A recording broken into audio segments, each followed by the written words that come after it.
Dan Dakich rips Alyssa Thomas after Caitlin Clark hit.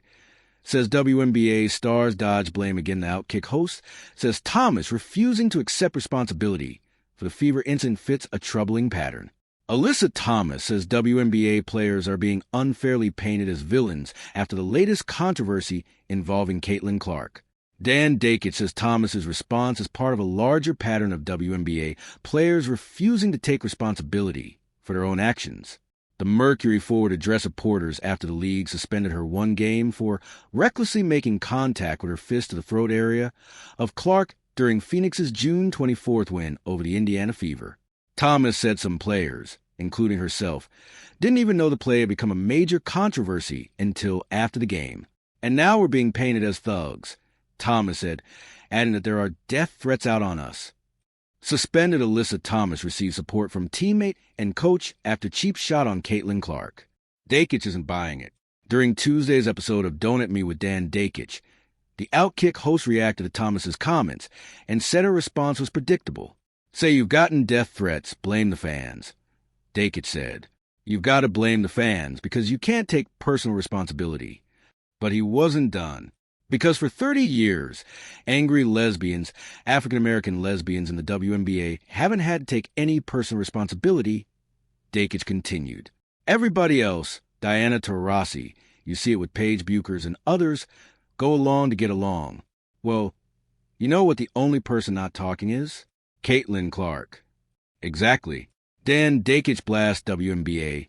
Fever organization after latest Caitlin Clark controversy. Joke of a league. Clark took the hit and mostly stayed quiet. Everyone else did plenty of talking.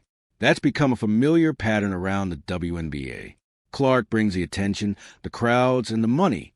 Then when things get ugly, the conversation somehow shifts away from what happened to Clark and instead focuses on how it affects the players attempting to injure her. WNBA Commissioner Kathy Engelbert happily played along with the game, releasing a statement supporting Thomas while remaining silent on Clark. The WNBA vehemently condemns any and all forms of hate. The safety and well-being of everyone in our community is always the league's top priority. Engelbert said in a statement, "We are aware of Alyssa Thomas's comments, and what she and her teammates have experienced is completely unacceptable and not representative of the WNBA community.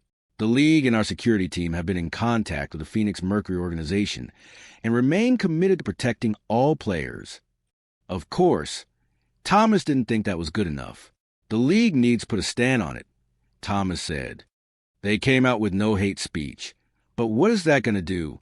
I'm sick and tired of it. It's time for them to stand up and have our backs in these instances. But Engelbert managed to issue a statement for Thomas pretty quickly. So where was the statement for Clark? That's the question trailblazing women's sports reporter Christine Brennan had when she joined Dakich. Is the league going to speak out at all about the visual that will live with this league, I believe forever? Brennan asked. I think that picture, the fist to the throat, is that big of a deal, Brennan continued. Caitlin Clark, with all the TV ratings, all the attendance figures, everything that she has brought, she has made Alyssa Thomas's life better. She's making more money. She's not in the middle seat anymore in coach. And instead, you got the fist to the throat.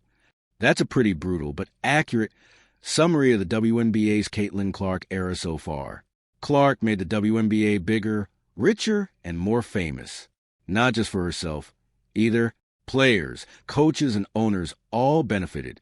She especially helped the other players, turning charter flights from a talking point into reality and becoming a major reason the WNBPA had leverage for massive pay increases in the new 2026 CBA, an agreement that doesn't even fully benefit Clark, who signed her rookie contract prior to its adoption, making her incredibly underpaid from a salary standpoint. And yet, the league still seems woefully unprepared for everything that comes with her. Brennan said the WNBA failed from the beginning.